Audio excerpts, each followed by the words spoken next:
పరమేశ్వరి. శ్రీమాత్రే నమః. పరమేశ్వరి శుభమస్తు. మనోవాంఛసిద్ధి ఛానల్కి స్వాగతం. అభిమానులందరికీ కూడా శుభం భవతం. మనం వైశాఖ మాసం అంటే ఏప్రిల్ 28 నుంచి మే 27 తేదీ వరకు వైశాఖ మాసం ఉంటుంది. అంటే దాదాపు మనం మే నెల యొక్క ఫలితాలనే చెప్పుకుంటాం. ఈ మాస ఫలితాలను చెప్పుకునేటప్పుడు ముఖ్యంగా రవి, బుధ, కుజ, శుక్రులు అనేటువంటి వాళ్ళని మనం ఎక్కువగా పరిశీలనలోకి తీసుకుంటాం. మిగతా గ్రహాలు ఎట్లాగూ ఉంటుంటాయి. అవి ఎక్కువ కాలం ఒక్కొక్క రాశిలోనూ సంచరిస్తాయి కాబట్టి అది మేజర్గా తీసుకొని వీటిని ఎక్కువగా ప్రయాణం చేస్తూ ఉంటాయి కాబట్టి ఎక్కువ ఫలితాలని మనకు ఇచ్చేటువంటి మాస ఫలితాలకి వీటిని మనం గమనిస్తూ ఉంటాం. ఇప్పుడు ఈ నెలలో మనకు వాస్తుకర్తరి అనేది మెయిన్గా వస్తుంది. ఈ వాస్తుకర్తరిని డొల్లు కర్తరి అని, నిజకర్తరి అని, అగ్నికర్తరి అని కూడా అంటుంటారు. ఈ కర్తరి సమయంలో భూమి పూజలు, గృహ నిర్మాణాలు, బావి, బోరు వేయడము ఇట్లాంటివన్నీ కూడా చెయ్యరు. ఎక్కువగా గృహప్రవేశాలు మాత్రం కొంతమంది చేస్తూ ఉంటారు. ఈ నెలలో వడగాల్పులు ఎక్కువగా ఉంటాయి. ఎందుకంటే అగ్ని నక్షత్రంలో రవి ప్రవేశిస్తున్నాడు, రోహిణి నక్షత్రంలో ప్రయాణం చేస్తున్నాడు. దీనికే రోహిణి నక్షత్రాన్ని గురించి రవి వచ్చినప్పుడు ఏమంటుంటారంటే, రోహిణి నక్షత్రంలో రవి ప్రవేశించినప్పుడు ఎండలకు రోళ్ళు పగులుతాయని కూడా అంటుంటారు. అంత వేడి ఉంటుందని. ఇక ఇప్పుడుండే పరిస్థితులు మనందరికీ తెలుసు. ఈ నెలలో 14వ తేదీ సరస్వతి నదికి పుష్కరాలు వస్తాయి. అలాగే వృషభ సంక్రమణం కూడా ఏర్పడుతుంది. అయితే ఈ నెలలో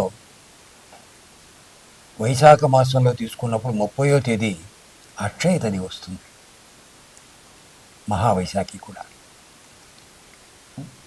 ఇప్పుడు ఈ అక్షయ తదిను ఏ రకమైనటువంటి ఫలానా రాశి వాళ్ళు వీళ్ళని కాకుండా అందరూ కూడా గంగా స్నానం, లేదు గంగాని తలుచుకుంటూ స్నానం చేయడం, దానము, పెద్దవాళ్లకు పూజలు చేయడము, శ్రాద్ధములు పెట్టడము, ఇవన్నీ కూడా చేసినట్టయితే అక్షయ ఫలప్రదము అని చెప్పేసి అంటారు. ఇది చాలా మంచి అనుకూలత కలిగించేటువంటిది ఈ నెల. ఈ వైశాఖ మాసం అనేటువంటిది మనం ఫలితాలు చెప్పుకునేటప్పుడు ముఖ్యంగా గమనించవలసింది ఏంటంటే, ప్రతి రాశిలోనూ 9 నక్షత్ర పాదాలు ఉంటాయి. మనం ఫలితాలు చెప్పుకోవడానికి స్థూలంగా చెప్పుకునేటప్పుడు రాశి ఫలితాలు అంటాం. కానీ ఆ రాశుల్లో ఉండేటువంటి నక్షత్రాలను మనం తీసుకున్నట్టయితే అప్పుడు ఆ నక్షత్రాల్లో పుట్టిన వాళ్ళకి ఎలా ఉంటుంది అనేటువంటిది మనం చక్కగా తెలుసుకోవచ్చు. ఇప్పుడు ఈ నక్షత్రాల ఫలితాలు తీసుకునేటప్పుడు ఏమిటంటే, ఒక విశేషం ఎందుకు తీసుకుంటున్నాము, ఎందుకు మే నెల చెప్పకుండా వైశాఖ మాసాన్ని ఎందుకు తీసుకుంటున్నాము అంటే, శాస్త్రంలో ప్రతి మాసానికి ఒక మాస నక్షత్రానికి, ప్రతి నక్షత్రానికి మాసానికి అధిపతి ఉంటారు. అంటే మాసాధిపతి ప్రతి నక్షత్రానికి మారుతూ ఉంటుంది. ఆ మాసాధిపతి ఆ నక్షత్రానికి సంబంధించినంత వరకు కూడా ఫలితాలు ఆ నెలలు ఆయన చూసుకుంటుంటారు, అధిపతి కనుక. సో ఇలా మనం నక్షత్రాల బట్టి కానీ మనం ఫలితాలు కానీ తీసుకోగలిగినట్టయితే ప్రతి రాశి ఫలితాలు కూడా మరింత సూక్ష్మంగా తెలుసుకోవడానికి ఎక్కువ అవకాశం వస్తుంది. దీన్ని మీకు ప్రతి రాశి ఫలితాలు చెప్పేటప్పుడు ఎందుకని ఈ నక్షత్ర ఫలితాలు మనం ఎక్కువగా విశేషంగా తీసుకుంటున్నామని కూడా నేను వివరిస్తాను. ఈ నెల ప్రతి ఒక్క వారు కూడా చాలా అనుకూలంగా ఉండేట్టుగాను, అందరికీ మనోవాంఛలు సిద్ధించేటట్టుగా మనోవాంఛ సిద్ధి ఛానల్ మీ అందరికీ కూడా మంచి జరగాలని కోరుకుంటూ ఉన్నది. స్వస్తి. తులారాశి వారికి వైశాఖ మాస ఫలితాలు అంటే మే నెల ఫలితాలు. ఎందుకంటే వైశాఖ మాసం అనేది ఏప్రిల్ 28 నుంచి మే 27 తేదీ వరకు ఉంటుంది కనుక దాదాపు మే నెల ఫలితాలు చెప్పుకున్నట్టే ఉంటుంది.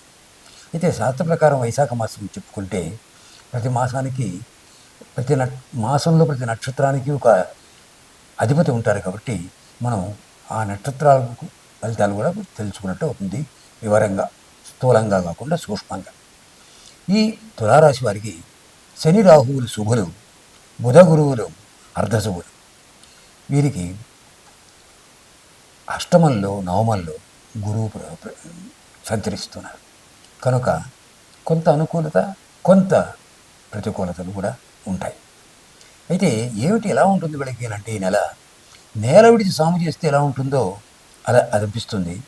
ఖర్చులు బాగా ఉంటాయి. అయితే ఆ ఖర్చుల్లో కొంత లాభాలు కూడా వస్తూ ఉంటాయి వీళ్ళకి. అంటే ఖర్చు చేస్తున్నప్పటికీ కూడా అందులో లాభం కనబడుతుంది. అయితే అనుకున్నంతగా, ఆశించినంతగా ఉండకపోవచ్చు. అది కొంచెం మనసుకు నిరాశగా ఉంటుంది. అయితే అధికారుల సహాయం బాగుంటుంది, బంధుమిత్రుల కలయికలు ఉంటుంది, పరిచయాలు అధికమవుతాయి, మంచి గుర్తింపు ఉంటుంది, ధనలాభం కూడా కలుగుతుంది, ముఖ్యమైన ఒప్పందాలు అవి కూడా జరిగే ఉండే అవకాశం ఉంటుంది. అయితే తొందరపాటు నిర్ణయం అనేటువంటిది మాత్రం వీళ్లకు చేతులా కొన్ని ఇబ్బందులు తెచ్చుకున్నట్టుగా భావించవలసి వస్తుంది. వీరికి మాసాధిపతులుగా తీసుకున్నట్టయితే చిత్తా నక్షత్రానికి మాసాధిపతి గురువు అవుతారు. స్వాతి నక్షత్రానికి చంద్రుడు మాసాధిపతి, అలాగే విశాఖ నక్షత్రానికి శుక్రుడు మాసాధిపతి. చిత్తా నక్షత్రం వాళ్ళకి గురువు కనుక చాలా అనుకూలంగా కొన్ని పనులు మంచిగా జరుగుతాయి. స్వాతి నక్షత్రం వాళ్ళకి చంద్రుడు కాబట్టి కొంచెం ముందు వెనకలుగా ఉంటుంది. విశాఖ నక్షత్రం వాళ్ళకి శుక్రుడు చాలా అనుకూలంగా వ్యవహరిస్తారు. ఇప్పుడు చంద్రాష్టమం వీళ్ళకి ఈ నెలలో 26-27 తేదీల్లో వస్తుంది కనుక భావోద్వేగాలు ఎక్కువగా ఉండే అవకాశం ఉంది. దానివల్ల కొంత వ్యతిరేకత, ఔషధ సేవ, ఖర్చులు ఇవి కలుగుతుంది. అందువల్ల చిత్తా నక్షత్రం వాళ్ళు దుర్గా పూజ, ఆంజనేయ స్వామి దర్శనం వగైరా చేయడం, స్వాతి నక్షత్రం వాళ్ళు వినాయకుడికి, ఆంజనేయ స్వామికి, దక్షిణామూర్తికి పూజలు చేసుకోవడం మంచిది. అలాగే విశాఖ నక్షత్రం వాళ్ళు లక్ష్మికి ఆలయ దర్శనం చేసుకోవడం చాలా మంచిగా ఉంటుంది. నవగ్రహ ప్రదర్శనము ఈ చంద్రాష్టమ సమయంలో చేయడం వల్ల వీళ్ళకు చాలా బాగా కలిసిపోతుంది. మొత్తం మీద వీళ్ళకు ఈ మనోవాంఛ సిద్ధి అంతా బాగా కలిసి వస్తుందని భావిస్తున్నాం. తప్పకుండా శుభమస్తు. స్వస్తి.